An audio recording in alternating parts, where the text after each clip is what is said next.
Yo, and we're back. It's Comrade Garlic here again. Um, got some time, figured I might as well crush the rest of this article out. This is part two on the Vanguard Party once again. This section is titled Speaking Admirably of Hamas.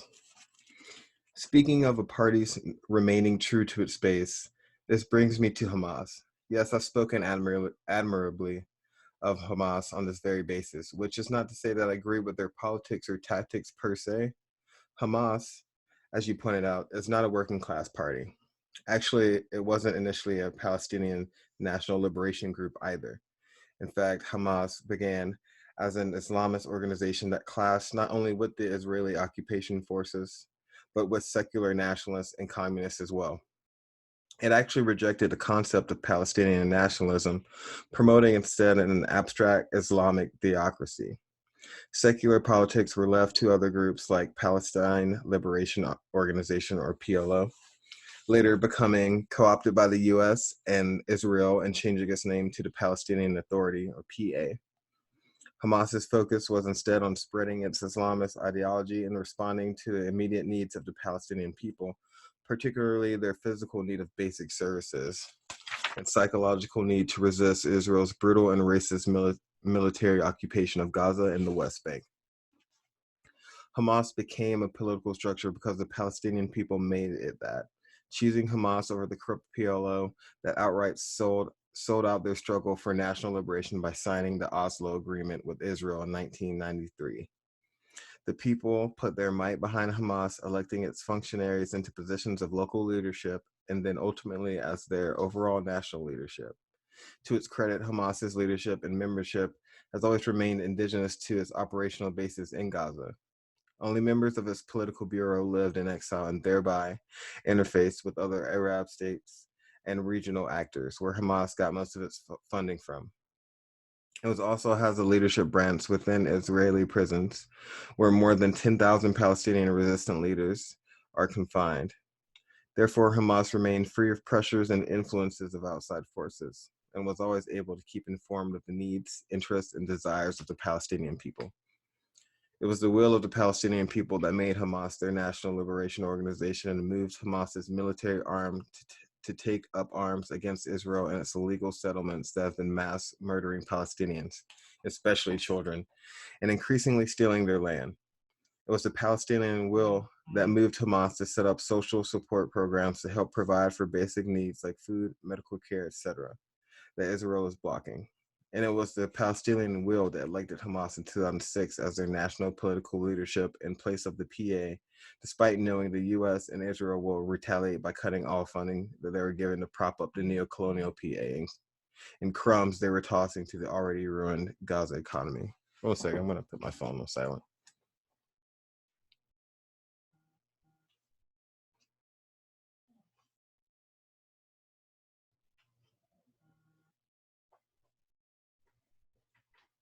All right, thank you. Sorry.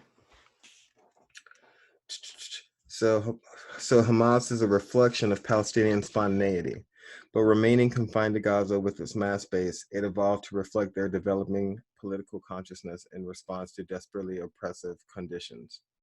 And a thriving culture based in keeping alive the Palestinian historical memory, something that new Africans have been robbed of because we do not have a vanguard party to keep alive and unite us around our collective historical experiences, struggles, and consciousness. We are therefore like a people suffering historical amnesia or Alzheimer's. So here again, we see the confirmed role and need of organized leadership to unite and oppress people around a collective identity, consciousness, and resistance, even without revolution being the organization's explicit aim. And in case you didn't realize, Hamas has, or at least it had, an organizational structure similar to an ML party's. They practice democratic centralism, although with less open mass participation and publicity due to their operating under Israeli military occupation. And as noted, they are mass-based and generally responsive to the will of the people. Its organizational structure has always distinguished Hamas as the most disciplined and organized and therefore most feared Palestinian organization. While I don't suppose it has changed drastically since 2004, I am most familiar with the structure Hamas had under its founder, Sheikh Ahmad Yassin, who was assassinated that same year by the Israeli military. Hamas relied on a group leadership and consensus decision-making with Yassin as a spokesperson or chairman. Although he did have plenary power to make unilateral decisions, he seldom exercised it. To make collective decisions reflecting the popular will under the extreme conditions of military occupation, the organization would circulate written policy options among activists for discussion and decision, who would then give their feedback to knowledgeable people in their area.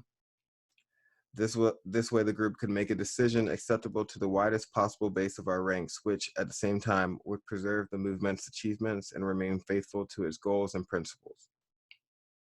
As already mentioned, like a communist party, Hamas has a politburo. But having some of the same organizational features of an MLM party doesn't make Hamas the equivalent of one. In fact, not only is Hamas not specifically a working class group, it isn't opposed to capitalism. No Islamist group is, despite the formal rejection of secular politics by many of them. As I note, most of Hamas's funding comes from capitalist Arab states, organizations, and individuals. Indeed, Islamism, or political Islam, has been used by the U.S. as an agency of imperialist expansion and intervention in the Middle East. As Samir Amin observed, quote, "We should not be surprised that the U.S. is pleased by the services that political Islam renders to its project of world hegemony. With the exception of Hamas in Palestine and Hezbollah in Lebanon pre-9/11, no movement of political Islam is designated as an enemy by Washington. The pre-9/11 designation of Hamas and Hezbollah as terrorist organizations was clearly an accident of political geography, since both are oppressed by the State of Israel, which evidently takes precedence in U.S. considerations over everything else. Hamas and Hezbollah are the only manifestations of political Islam fighting foreign military occupation, whereas the others direct their violence only at their compatriots. Double standards and hypocrisy. Can we expect anything else from the imperialists?" End quote. Akin to Hamas is another modern Middle East organization just mentioned that single-handedly repelled a pretty vicious Israeli invasion of southern Lebanon in 2006. Namely, Hezbollah. It too has a organizational structure similar to the model you reject as merit-bound and marginalized. Hezbollah has, in fact, proven almost impossible to penetrate and monitor, yet it has won broad popular support and sunk deep roots into Lebanese civil society. Hezbollah also has a politburo that interfaces with an executive council which mirrors a central committee. The executive council members preside over specific social and civil functions like civil defense, healthcare, regional offices, education, labor unions, etc. Even the commander of Hezbollah's resistance fighters is elected to his position. But because it combines both the military and political structure, the organization is a bit more centralized in its decision-making than Hamas.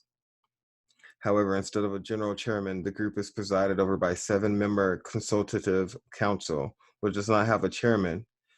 There is then a special security branch that reliably protects the leadership and acts as security via liaison committees in Hezbollah base areas. Although concentrated along Israel's northern border, Hezbollah kept such a low profile that Israel believed they could successfully invade southern Lebanon and seize valuable territory and waterways it had been plotting on for decades. In the summer of 2006, the Israeli army invaded and was swiftly corrected by Hezbollah and made to retreat empty-handed back into Israel.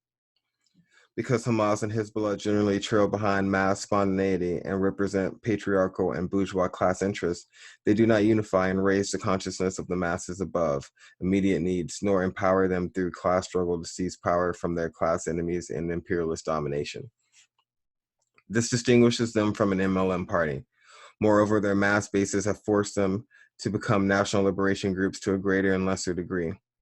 Now, I can't agree that there are or have been any popular-based anarchist organizations. Actually, that's sort of an oxymoron. I've never heard of nor seen anarchists organize and coordinate anyone other than a handful of people, and certainly not any sort of organized leadership structure.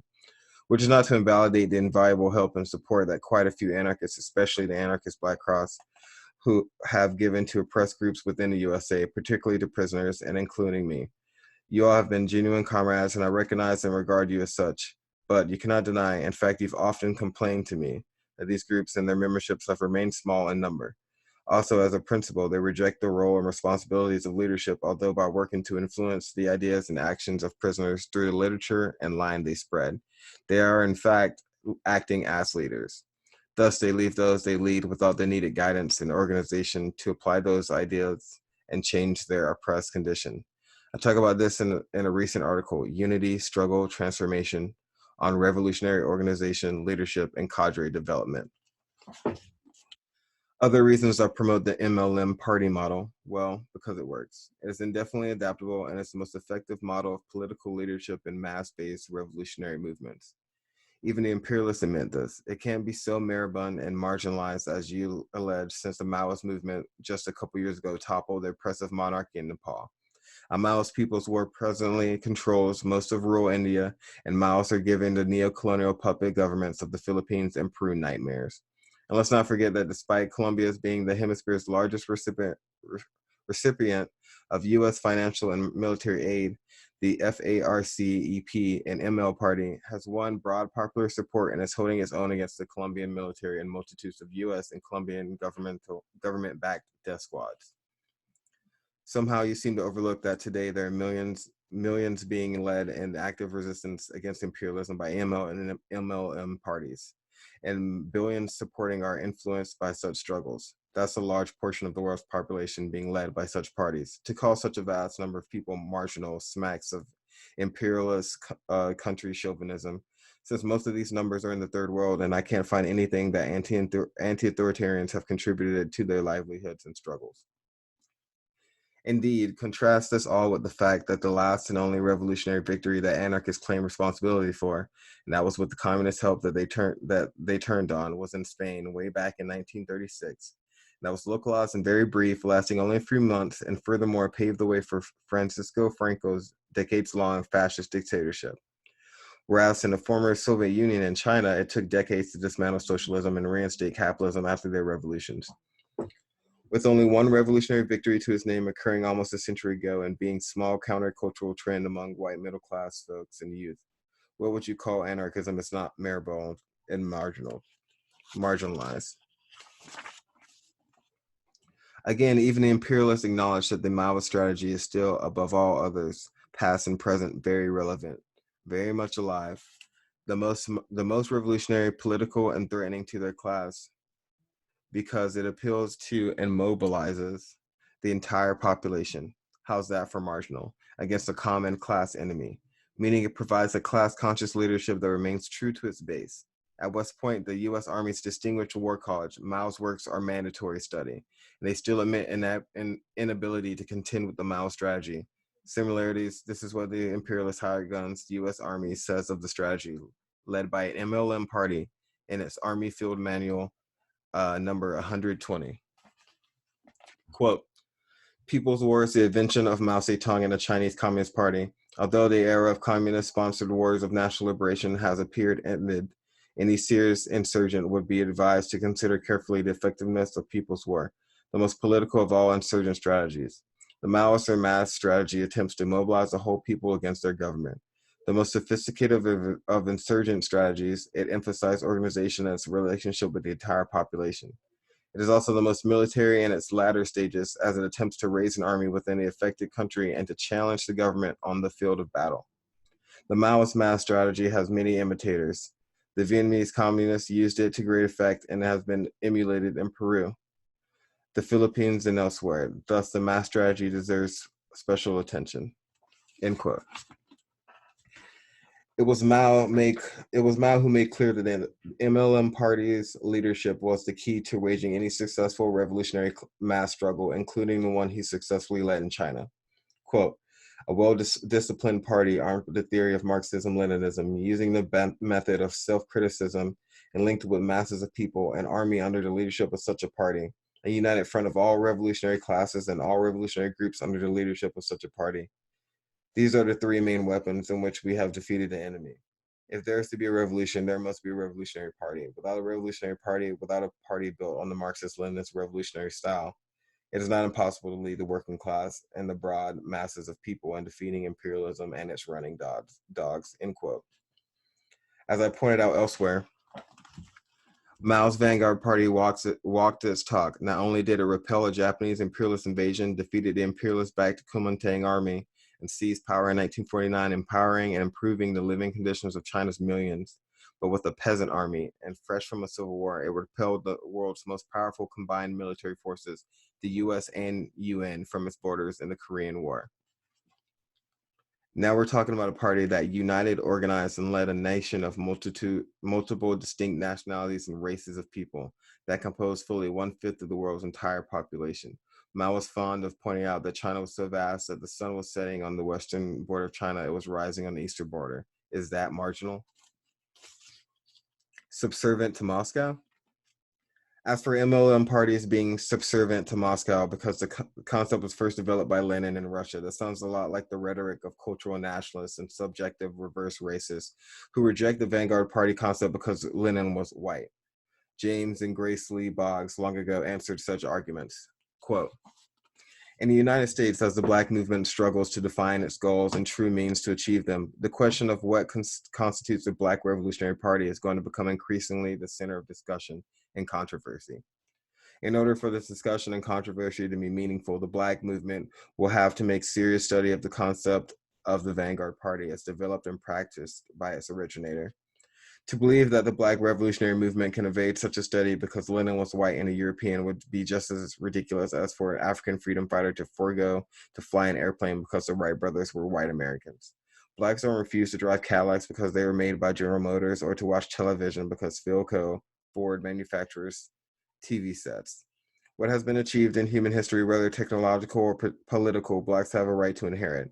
The very high development of the theory and practice of the Vanguard Party, as originated by Lenin in Russia, and subsequently developed by Mao and Ho in Asia and Amilcar Cabral in Africa, belongs to all oppressed people of the world, providing those who seek the end of domination of man by man with guidelines which they ignore at their peril.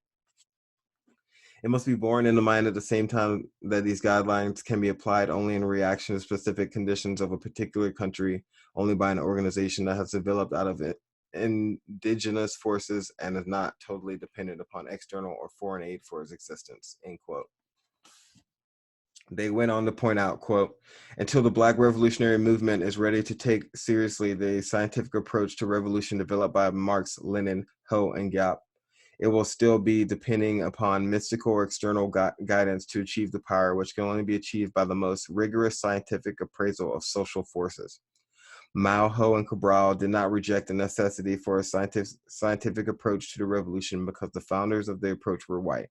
They used the method of Marx and Lenin, being careful at the same time to distinguish between the specific conditions of their own countries and those of Europe and Russia, end quote.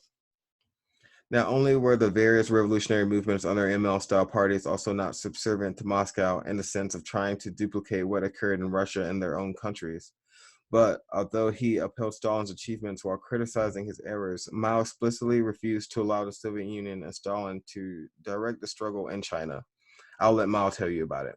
Quote, the Chinese Revolution won victory by acting contrary to Stalin's will. During the quarrel with Wang Ming in 1937 to August 1938, we put forward 10 great policies, while Wang Ming produced 60 policies.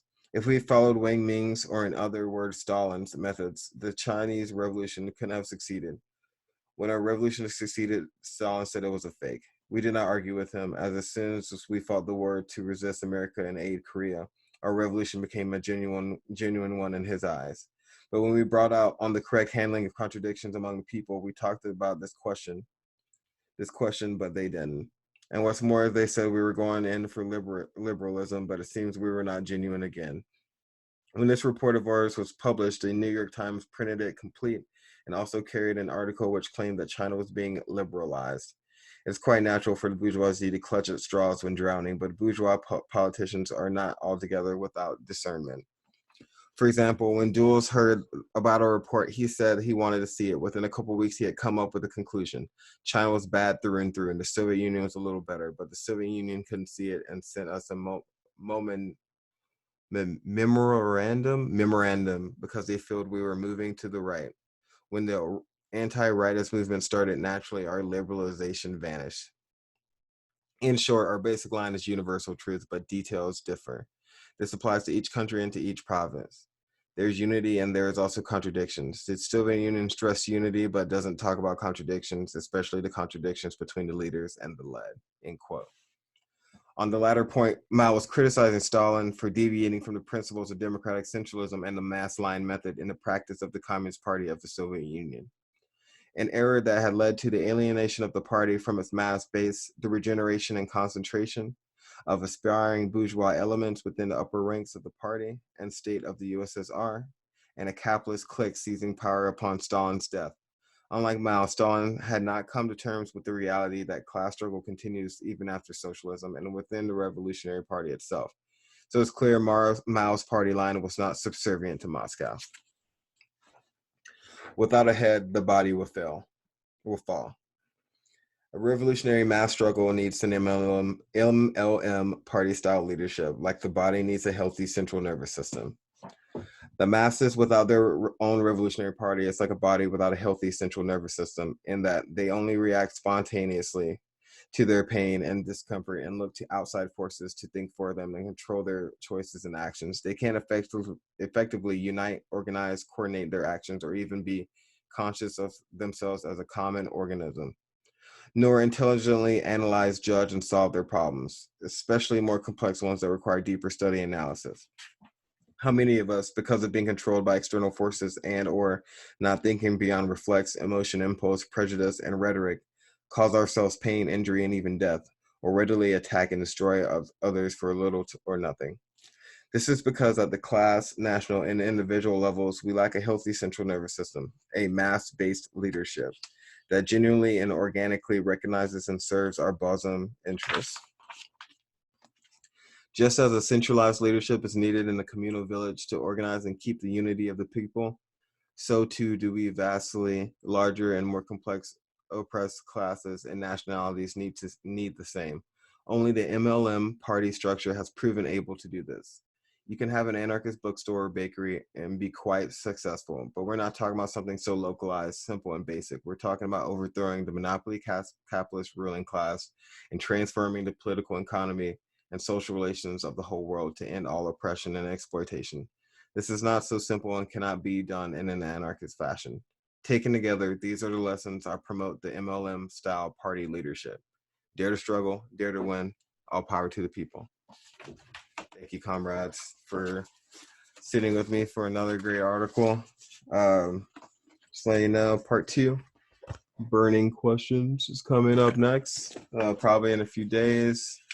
All right, appreciate y'all, and I'll see you next time. All power to the people.